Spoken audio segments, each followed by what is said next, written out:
2047 నాటికి రాష్ట్రంలో $3 ట్రిలియన్ సాధనే లక్ష్యమని శాసనసభ వేదికగా ఉప ముఖ్యమంత్రి భట్టి విక్రమార్క పునరుద్ఘాటించారు. రాష్ట్రంలోని ప్రతి ఒక్కరి అభివృద్ధికి ప్రభుత్వం కట్టుబడి ఉందని చెప్పుకొచ్చారు. కఠినమైన లక్ష్యాలు నిర్దేశించుకుని ముందుకెళ్తున్నామన్న భట్టి పిల్లల భవిష్యత్తును నిర్దేశించేదే రైజింగ్ 2047 అని అన్నారు. ఈ అంశంపై సూచనలు సలహాలు ఇవ్వాలని సభలోని సభ్యులను కోరారు. ఇది కేవలం ప్రభుత్వ నివేదిక కాదు, రాజకీయ ప్రణాళికా పత్రము కాదు. ఇది మన రాష్ట్ర భవిష్యత్తు గురించి, మన పిల్లల భవిష్యత్తుకు సంబంధించి ఒక మార్గసూచి, దిశ నిర్దేశం చేసేటువంటి ఒక పత్రం. తెలంగాణ రైజింగ్ 2047. ఈరోజు మనం $200 బిలియన్ ఆర్థిక వ్యవస్థగా ఉన్నాము. తర్వాత ఏం జరుగుతుంది?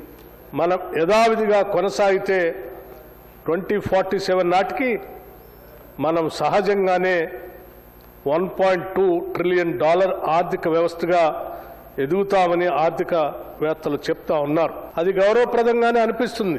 కానీ ఈ రాష్ట్రంలోని ప్రతి రైతుని, ప్రతి పౌరుల్ని శ్రేయస్సులోకి తీసుకొని రావటానికి అది సరిపోదు. ఆ $1.2 ట్రిలియన్ సహజ వృద్ధికి మరియు మనం ఆశించే $3 ట్రిలియన్ గమ్యానికి మధ్య ఉన్న అంతరాన్ని పూడ్చడానికి మనం గతం నుండి ఒక నిర్మాణాత్మక విరామం అవసరం.